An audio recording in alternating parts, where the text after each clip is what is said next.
On September 4, 2024, a mass shooting at Apalachee High School in Georgia claimed the lives of 4 people, students Mason Schermerhorn and Christian Angulo, and teachers Richard Aspinwall and Christina Aramy, while 9 others were injured. The tragedy shocked the nation and devastated the Apalachee community. Prosecutors alleged that 14-year-old Colt Gray carried out the attack after planning it in advance. His father, Colt Gray, was separately prosecuted for providing the firearm used in the shooting, despite earlier warning signs about his son's access to weapons and behavior. In July 2026, Colt Gray pleaded guilty to all 55 criminal charges.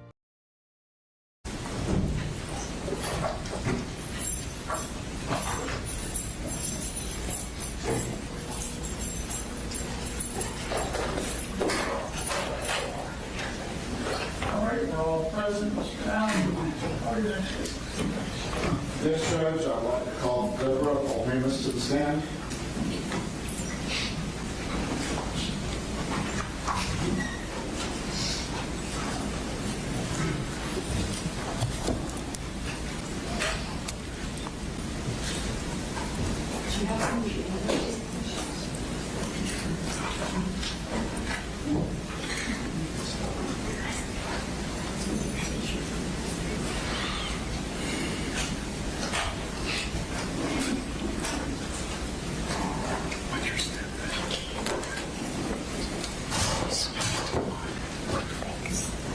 Please take your right hand. You solemnly swear from the testimony about you give today will be the truth, the whole truth, and nothing but the truth. I do. Please be seated and introduce yourself to the court. My name is Deborah Apalachee. Now, would you please spell your last name?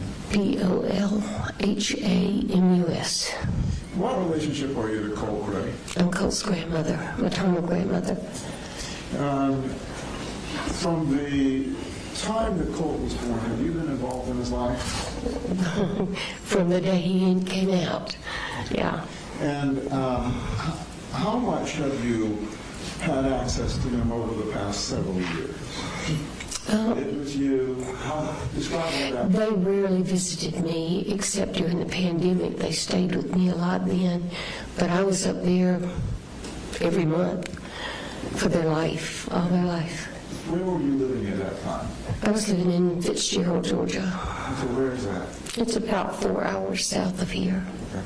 Would you drive up for those 4 hours to see him when you came? Mm-hmm. Okay. Yes. How often would you say during the early days of his life that you were able to drive up? How often? Yes. I tried to come every month, sometimes 6 weeks. I was working, and I still had one in college, and I was traveling a lot with her, but I was usually up here once a month. What time were they living in when, say, he was 1 to 5 years old? Statham. And where is Statham in relationship to this judge? Statham is about 4 hours. It's just 10 miles from Winder. Okay. And during those visits, would you stay in the home or would you get a motel? No, I stayed in the home. How long would you stay with these visits? Usually the weekend. I drove up on Friday after school and drive home Sunday evening. And so after school, what was your profession? I was educator, special education educator. Okay. Did you have anyone in your family that was a medical person? I did. Who was that? Well, my sister was a doctor. She died when Colt was young, and I had several aunts and uncles that were nurses and doctors. Okay. Did you ever get involved in any of what they did, or did they teach you anything just on the side, like sometimes kids learn from their parents? Not really. Most of what I learned studying. I worked with emotionally disturbed children for the last 15 or 18 years, and went back to school several times. Were you certified in special education? Yes. When Colt was young, did you notice anything that in his development that gave you some concern? Well, he was slow to walk. He was 18 months old when he finally started walking, and that I think was because his mom was in the hospital having Jenny, and I stayed with him and we walked all day because he was ready. He just didn't get the chance. But I noticed that he was restless. He was impulsive. When he got excited, he would jump up and down and wave his arms. And,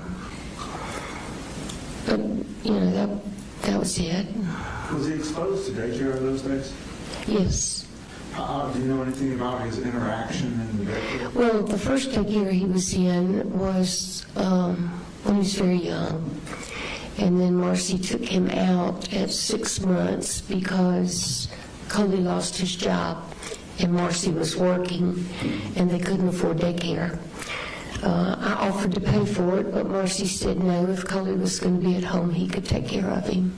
So he was with him for, I think, maybe 4 to 6 months. And then they put him in the daycare center that was next to the school. I think it was called Helping Hands.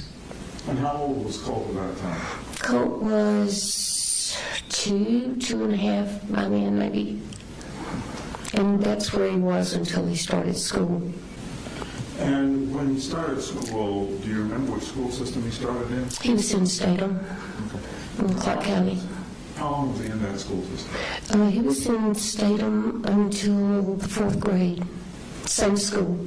Did you ever have any contact with his teachers at school? I did not a lot. When he was in pre-K, they did a developmental profile on all the children. And Colt scored really well on everything but social emotional. So they decided to do what they call a 504. And it's a program that leads into or out of special education. It was for his behavior and his impulsivity. And if he got concentrated help and improved, then he would staff out, and if not, he would staff into special ed. And he received those services at the elementary, which was just across the parking lot. And then in kindergarten, he stayed in under the 504. And they staffed him out at the end of 1st grade because he was doing well. We still have an incidents once in a while, but his grades were well. He was attending, and things just seemed to settle down. How long did he stay in the school system in Statham? He was in Statham through the 4th grade. Okay. During that time, how was his parents? Were they having issues with drugs, or was it just financial? Well, they always had issues. They were doing a lot of drinking at that time. And then they got way behind on bills. Coley bought a new truck, and he bought a camper, and he bought a fancy fishing boat, and they got way behind, and they had to sell the farm.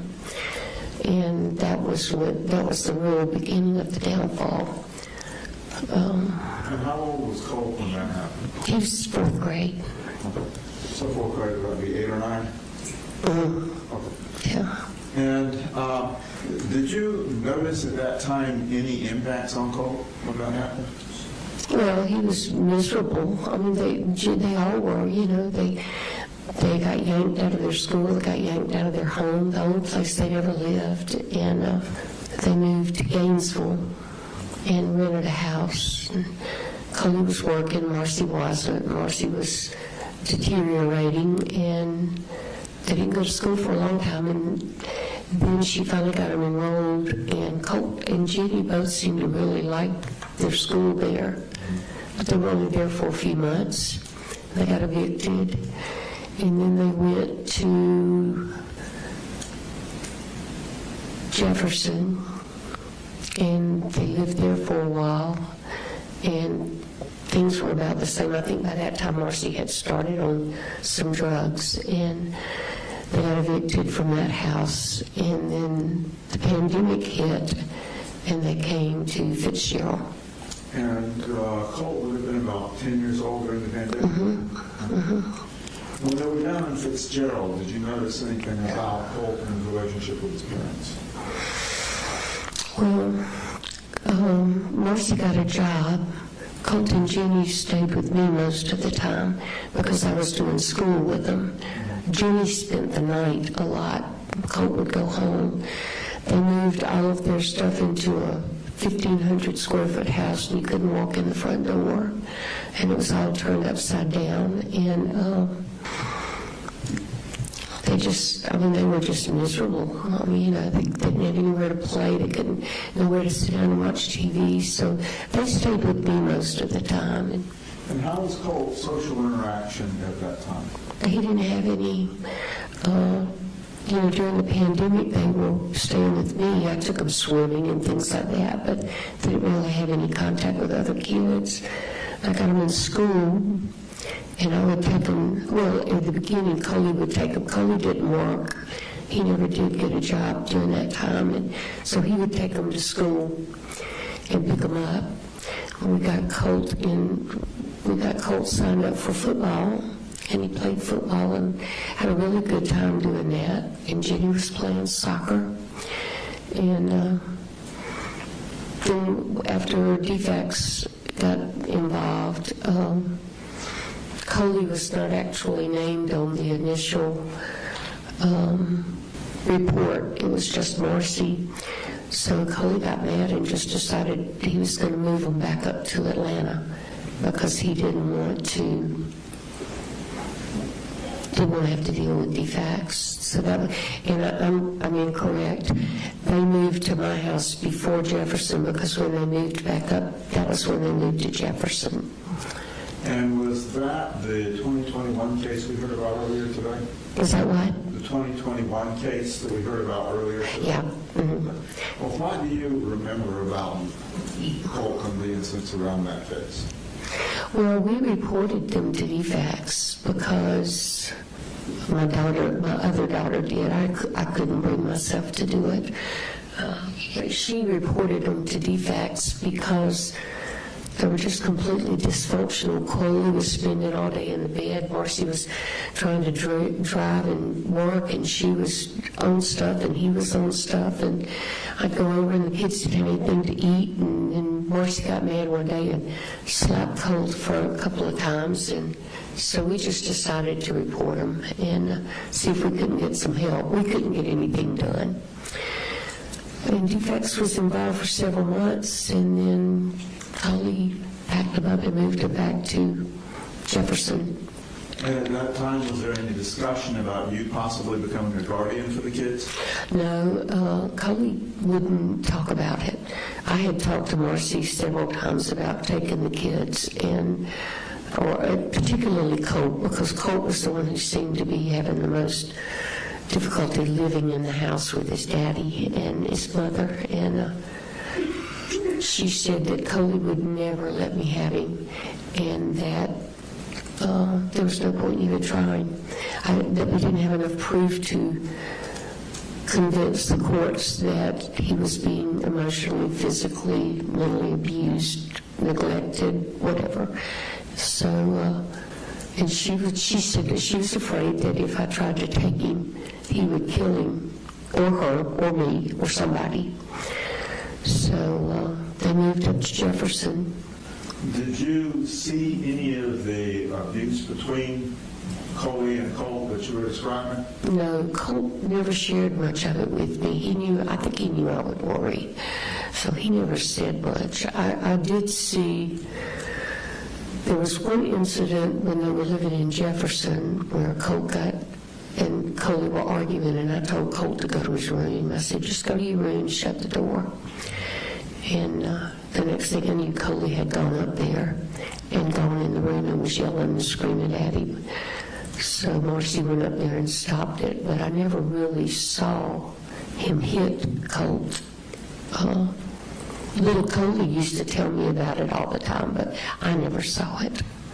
And during that part of the DFACS case that was still down in Fitzgerald, did you have any discussions with the DFACS workers about potential future plans for the family? Well, we had talked about it. They had actually talked about, they were actually going to drop the case. They had decided, Marcy had been clean for a year. So they decided they would drop the case. Wait, I'm getting mixed up. That's the second time. I really didn't talk to them the first time much. Marcy was really careful about keeping me out of it a lot of times, and so I didn't talk to the defects worker then. I did talk to the defects worker when Marcy moved back down with Jenny and Colt the second time, but that first time I did not. And still focusing on that first time, how was Colt reacting? What kinds of things was he doing that might have caused you concern? Well, he wasn't really doing anything except staying in his room a lot, and that was because there was nowhere else to go. But he wasn't on the computer all the time at that time. He would draw, he would read, he'd go with me. You know, we'd go to the grocery store and go to my house, and we really didn't have any contact with anybody because of the pandemic. How was his ability to make friends at that time? His ability? Yeah. I don't know. He never got the opportunity. Now, when he started school, he met kids, but he didn't really have any. When he was playing football, he became buddy with some of the kids, but after football, that was it. You know. After the COVID period and during this defects case, do you know what time range it was they started going back to school physically? They started going back to school, let me think, let me get this straight. They were in school in Fitzgerald after the pandemic was over. We got them enrolled there, and then Coley left and took them up there to Jefferson. And it was a while in Jefferson before Marcy got them enrolled in school. When they went to Jefferson, was it in the middle of the school year? I wish I had my notes with me. Yeah, it was, I think, January or February. Coley decided to take them out, I think in December, snatch them out and take them up there. So do you know how long Colt was out of school in Jefferson after they went out before he got back in? I'm trying to think. That would have been the 7th grade. And he started them in school. Marcy started them in school not long after they got up there. And then they got evicted from Jefferson, and they moved to another area in Jefferson, another house, which put them on the other side of the county, so they had to start on a new school again. And they were there, I think they finished out the year there. And then in the 8th grade, that was when Colt didn't go to school. I went and got Marcy and the other two and made them come to Fitzgerald because I couldn't keep myself spread that thin. And Colt chose to stay with his dad, and he didn't go to school at all that year. And so during his 8th grade year, he was solely with his father? There was a time that he came down, I think in the summer, but I don't think he came down during the school year. And how often were you able to go back and forth with the kids down living with you? How often were you able to go back? I went very few times because Marcy was, by that time, she was pretty strung out, and I had Coley and Jenny, and I was taking them to school, picking them up, feeding them, and trying to keep up with her. And so I didn't get up there very much. We didn't even talk a lot. During the time they were in Fitzgerald, was Marcy still having the drinking and drug problems? Yeah. Did DFACS get involved again down there? Yes, they did, and that was when I talked to the defects worker, and she got off of them, and then she went for a while without taking any and was passing all the tests, and but she never did really quit. Not then. She did at one point, but she had started back by then.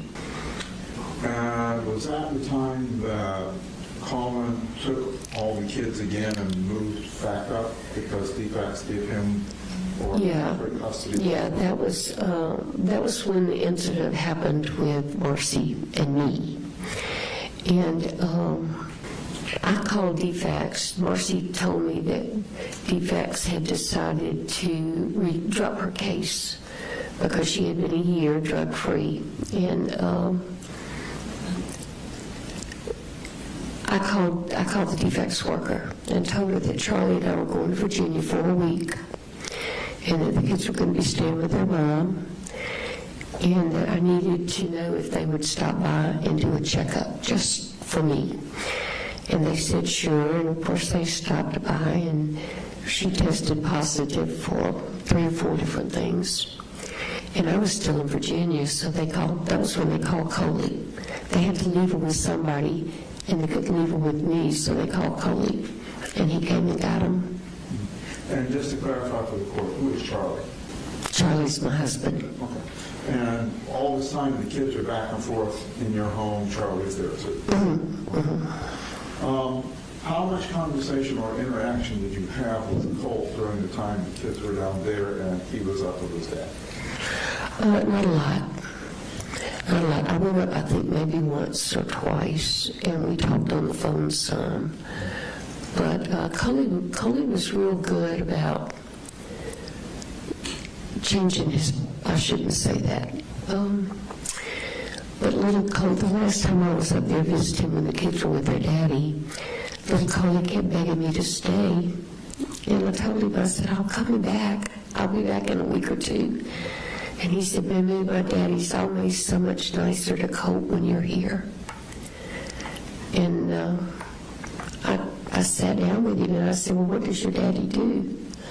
And he's always yelling at Colt, and he's always fighting with him, and he hits him, and you know, that was out of the innocent mouth of a child. Little Coley was 8 at that time. So it was still going on, but I never saw it. You know, Coley was always hunky-dory, hey, Mamu, come on in. But apparently it wasn't that way all the time. So when the other 2 children were going back then with Colin, was he up in Jefferson County area still? I mean, Jackson County area? When the kids went up there? Yes. No, he was, he and Colt had moved to Bethlehem.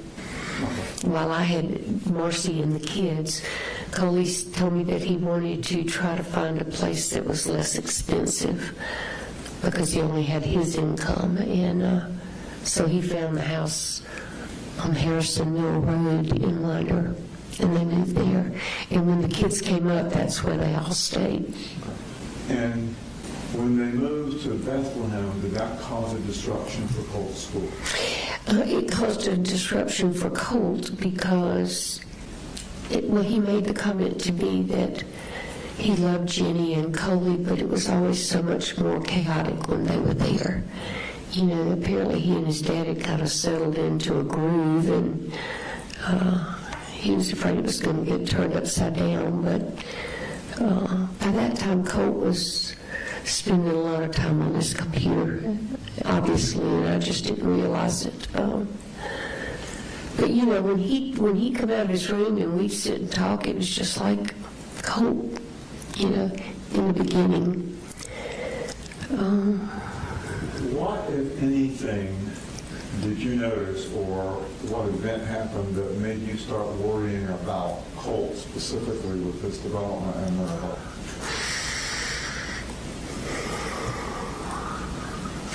Well, the most recent of things and the most concerning was when his mother left rehab. they had gotten into a groove, and Coley was really trying. He was doing the best he could at that time for the first time. But Marcy left rehab and went to Winder. Approximately what year range is this? I'm sorry, what? What year, what time frame is this? This was in June, July, before the shooting. Okay. And A few months before the shooting? yeah. Okay. And she, the day that she got there, I got a call from Jenny, and she said, "Mama, my mama's here." I said, "No, I just talked to your mom last night. She's still in rehab." "No, she's here." I said, "Well, let me call your daddy." And I hung up, and before I could call Coley, Colt called me. "Mama, did you know my mama's up here?" I said, "No, I didn't until Jenny just called me and told me. So let me call Coley and find out what's going on." Well, from that point on, it just slowly deteriorated. And what kinds of behaviors was Colt exhibiting that caused you concern?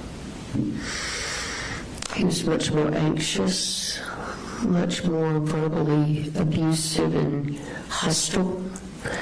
Even to me, if you were in here and heard all the conversations when in his dad's trial, he had never talked to me like that, and that was an indication to me that he was really, really struggling. Did you try to suggest anything for Colin or Marcy? I talked to him about getting some help for him, getting some therapy or some kind of treatment, and I always got met with the same thing. "We'll call the doctor. We'll call somebody. We got to wait for the insurance to kick in." And I told him, I said, "I'll pay for it. Just get him some help, you know." As a special ed teacher, did you have any concerns about specific issues with Colt or just wanting to find out what's going on? Well, the thing I was most concerned with in those last weeks was that he just got highly, highly agitated and impulsive. And he began having, the last couple of weeks when I was around him, he was having irrational thoughts. And he was almost to a point of not making sense. Sometimes when he would talk, just erratic.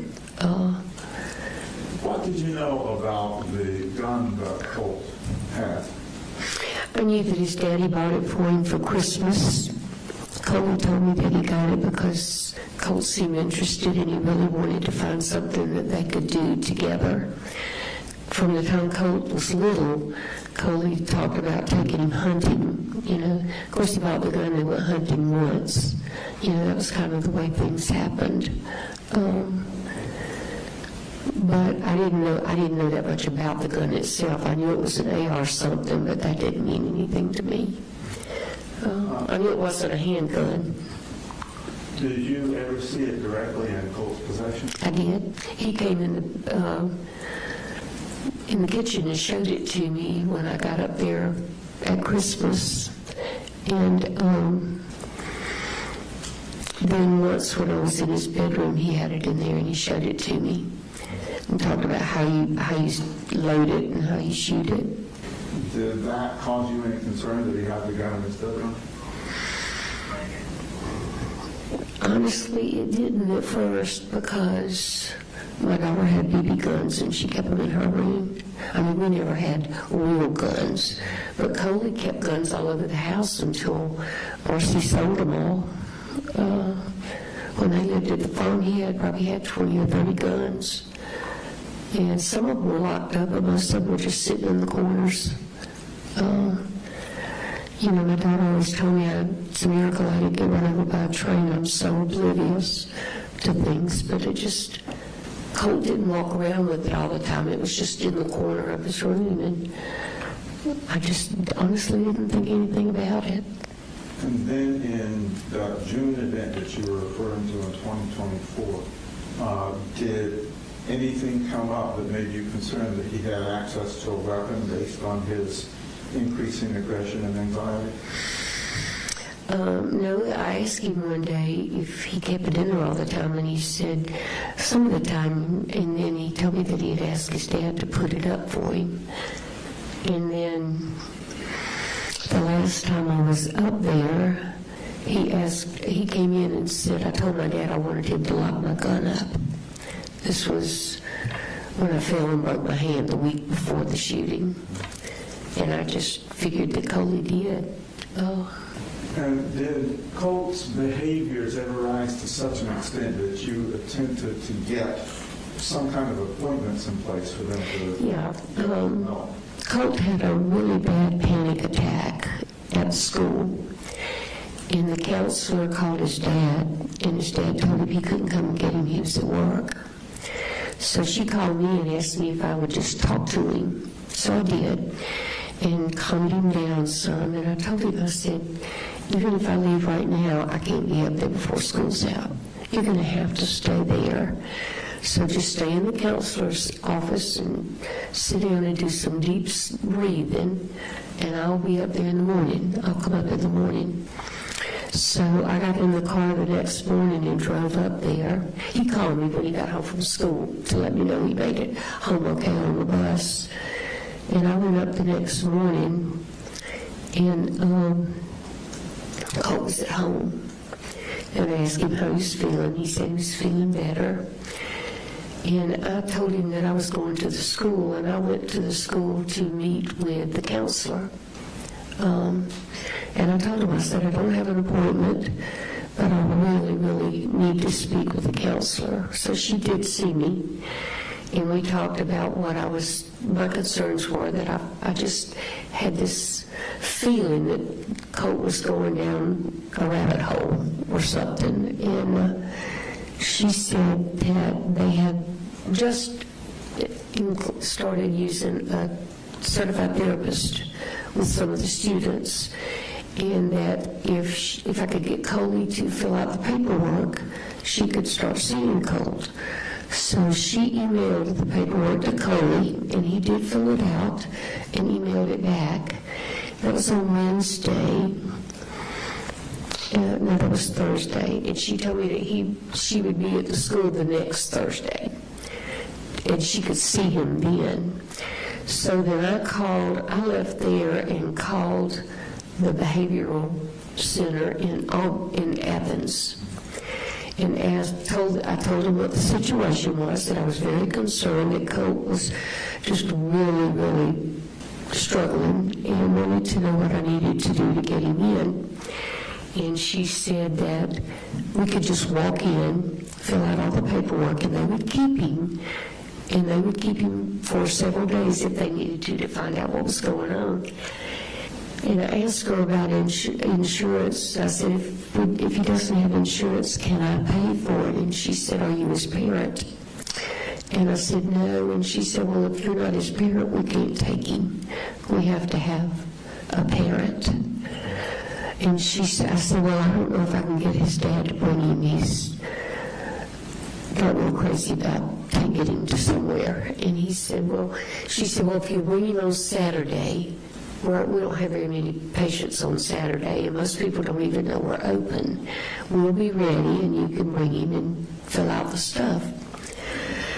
So that was the plan. We were going to take him Saturday. Well, when I left the school, I fell and broke all of the fingers in this hand, and I went to the emergency room, and the doctor put a bandage on it and told me that I needed to see the orthopedist as soon as possible. So I told Coley that I was going to go home and see my daughter called and made me an appointment for the very next morning, that I was going to go down and let the orthopedist see my hand and see what needed to be done, and then I would come back. And I asked him if he was going to take Colt, and he said, yeah. Well, then Marcy told me she would go up and they would take him together. So I came home, went back to Fitzgerald, met with the doctor Friday, and Saturday morning Marcy was still at the house, and I asked her, I went by there, she was staying at my mom's house by then, and she said that she and Coley had gotten into a big argument and he wasn't going to meet her to take Colt to the doctor. So we didn't go, and of course you know the rest of it. And what week was that you broke your hand and then you set up the stuff? That was the last week of August. It was the week before the shooting. So that appointment would have been on the Saturday before September 4th. And then, from what you just said, they never made the appointment. Well, I actually made the appointment, they just didn't go. They didn't go. Yeah. And did Colin take any other steps between that day and September 4th? I called 2 or 3 times to find out how things were going, and he said, "Oh, things are good. Colt's been fine." Colt didn't have a phone by that time, so no, he did. But I called him and he didn't answer. And then, When did you first find out about the shooting? about the shooting, Yes. I was at the house, and Marcy was over there, and Coley called, and he called Marcy. Marcy didn't answer the phone, so he called me and he said, "I need to talk to Marcy." I said, "She's right here." So I handed her the phone, and he read the text message that Colt had sent, and Marcy said, "You need to get in your car and you need to leave right now and go to the school." And she called the school and talked to the counselor and told the counselor that they had just gotten the text message. She had by this time gotten one too, and that she was terrified that something was happening and that they needed to go find Colt. So Did you drive up to, we did. We left just a little while after that. and when you got to Winder, is that when you first spoke with Inspector Smith? With who? Inspector Smith? No, I didn't speak with him then. We went up, and it was like crazy. So I told Marcy, I said, "I'm going to take Coley and Jenny back to Fitzgerald. There's nothing that they can do here. I want them in this." So when I got Coley, and when I went to get Jenny, she said she didn't want to go, that she wanted to stay there with her daddy. So I put Coley in the car, and we headed back to Fitzgerald. And we had just gotten to Fitzgerald and gotten him to sleep when DFAX called, when the sheriff called and said we had to come back. That DFAX was taking the kids, and I needed to bring him back. So I got him in the car and turned around and drove back to Winder to take him. And it was sometime that next day, I think, that I talked to the investigator at the sheriff's office. And that was when DFAX took the children in the care? They already had Jenny.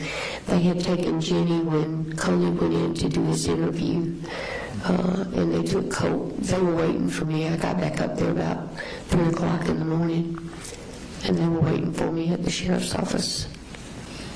Now, when you were interviewing with Inspector Smith, did you give him any of your thoughts as to why this happened? I honestly can't remember, but I'm sure it had something to do with his mom and dad. By that time, my brain was so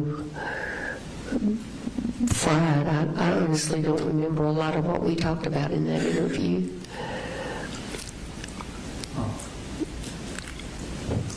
Had it been your desire for Colt to get mental health treatment? Did you want him to have mental health treatment? Absolutely. In your capacity as a teacher, did you find that to be important? Yes, absolutely.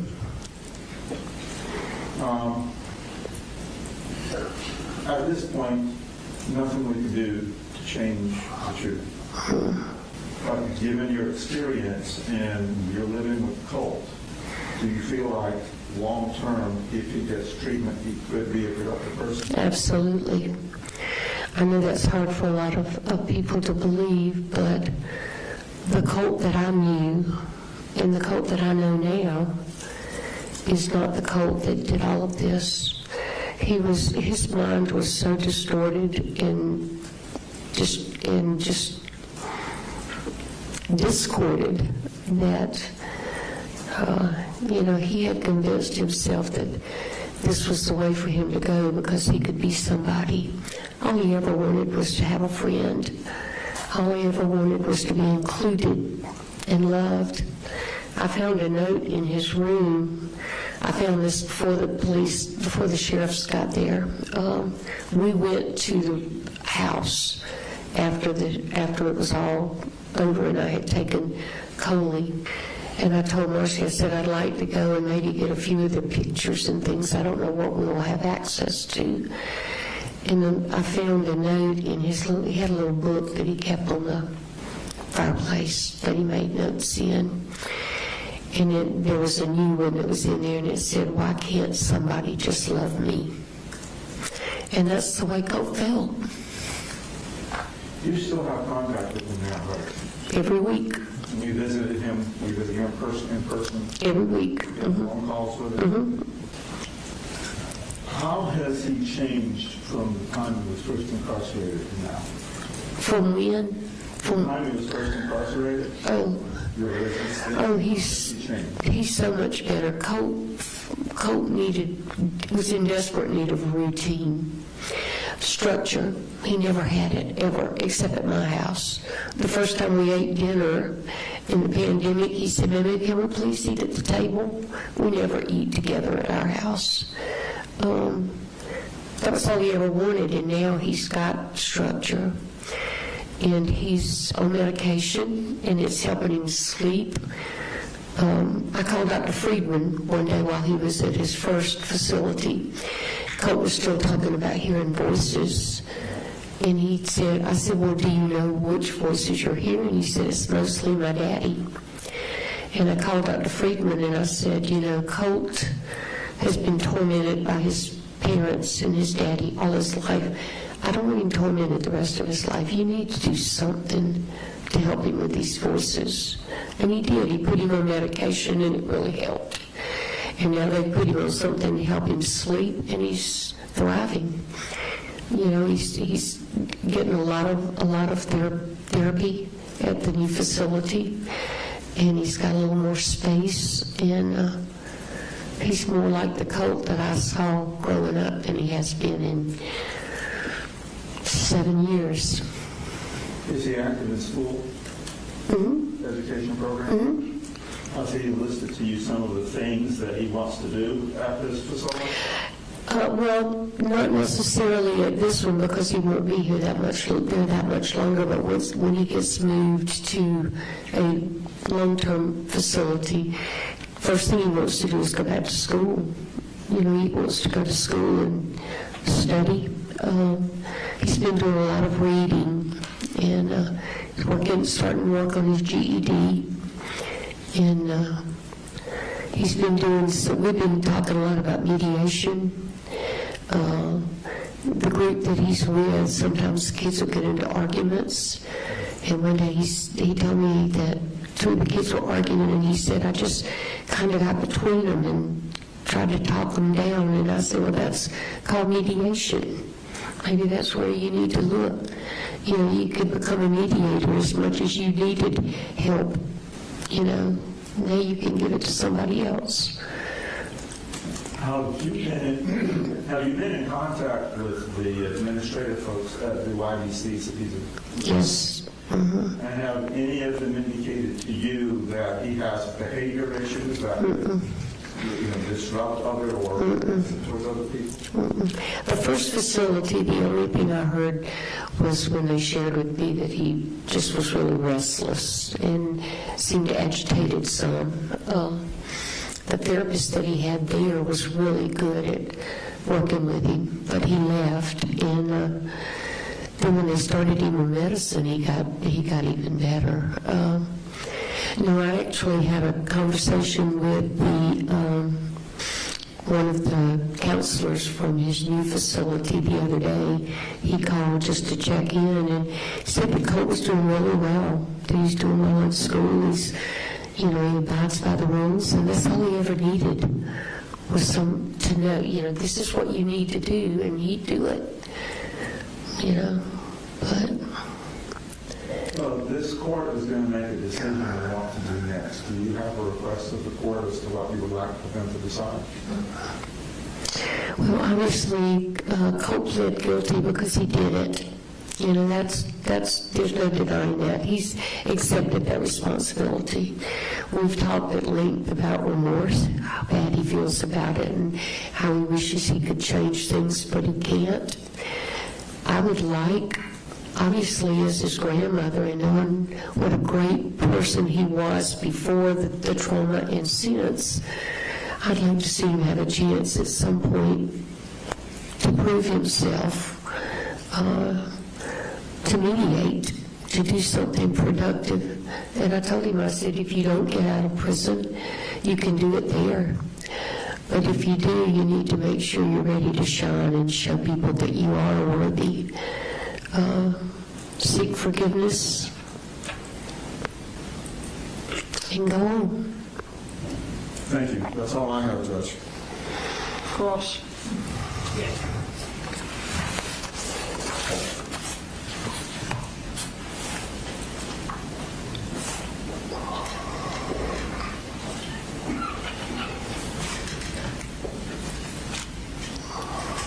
Okay, so Debbie, I'm a little confused. What time did you get to Winder on September 4th? What time did I get what? To Winder on September 4th of 2024? Oh, it was after lunch. So you left at like 10 o'clock to drive up here. No earlier than 2, right? No, it couldn't be earlier than that because, you mean on the day of the shooting? On the day of the shooting. Okay, no, we didn't leave until probably lunchtime, got up here around 4. Okay. And you're saying you got there before law enforcement arrived at his house? No, they were all over the place. Okay. No, it was the next day that we went over there after we had brought Coley and them back, and we went to the house because we had a key. I had a key because I was in and out all the time. Earlier you testified that you found the note before law enforcement. No, I'm sorry. No, it was the next day. I wanted to go by there. I had taken some of, over the years, I had collected things of their lives that I didn't want to disappear.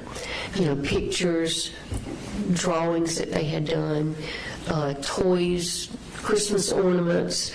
And when they moved in with their daddy and things settled, I took a lot of that up there to them because I knew in all the moves that they went through, things got thrown away, and I didn't want everything to get thrown away.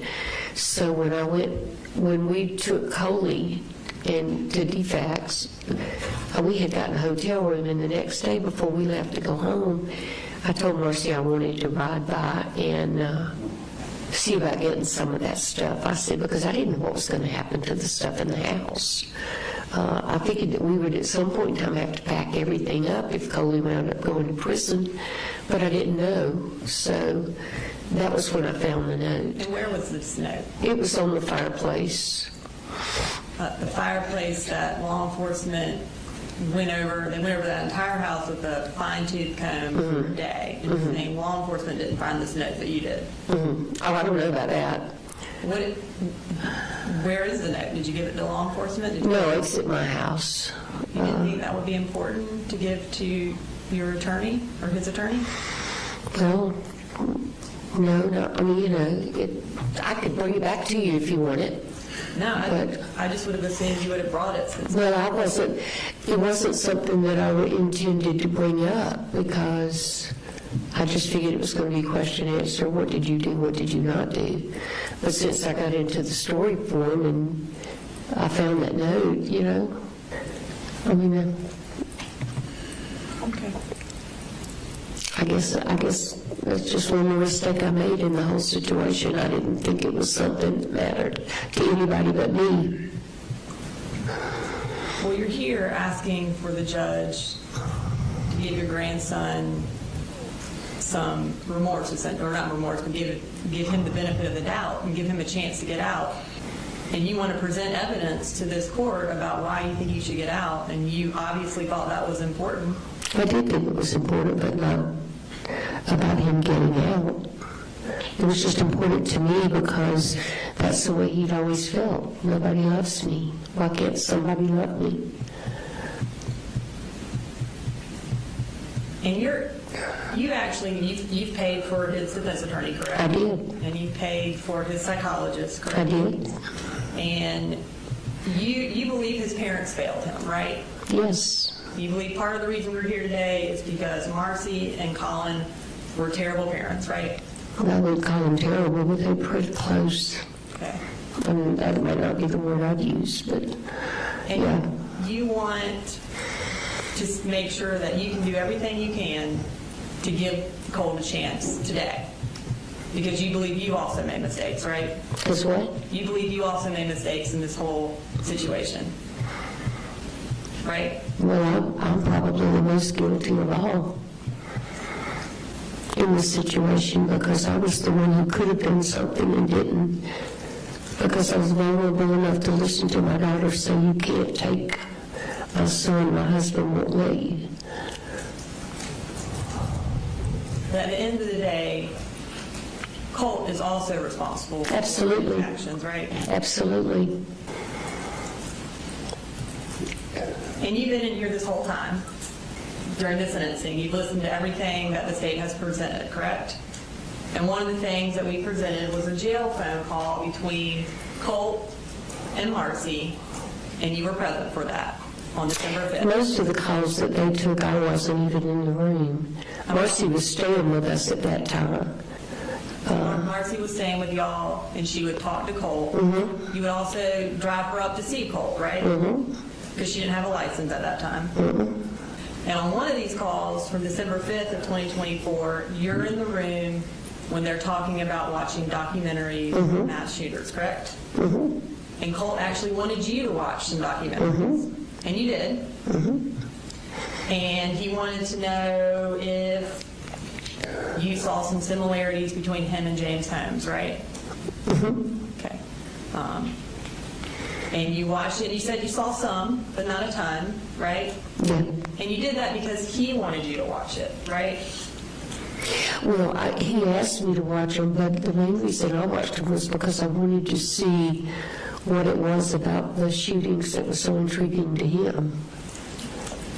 And so this is 3 months after the shooting, Yeah. after he committed his own mass shooting, and he's still watching documentaries, and you're watching them for him. No, I wasn't watching it for him. I was watching it for me. But you watched it because he asked you. I did, yeah. And on that jail call, we don't hear you say, stop watching these, what are you doing, right? You do it.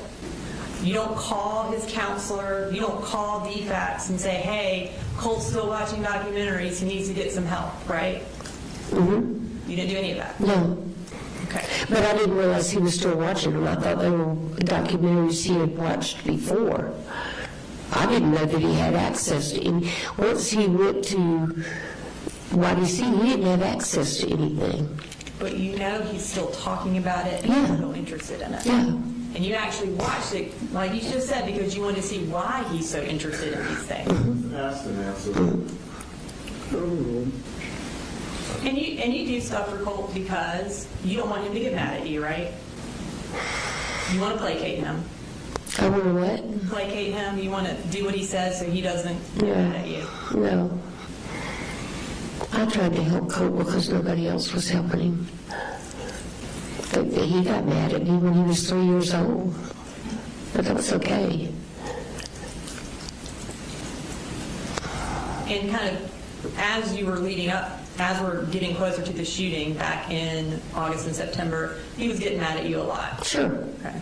Yeah. And there were lots of red flags that were popping up everywhere. He's got a gun in his room. He's interested in mass shooters, which everybody knew about, right? He actually called you and asked you if you would still love him if he did something terrible.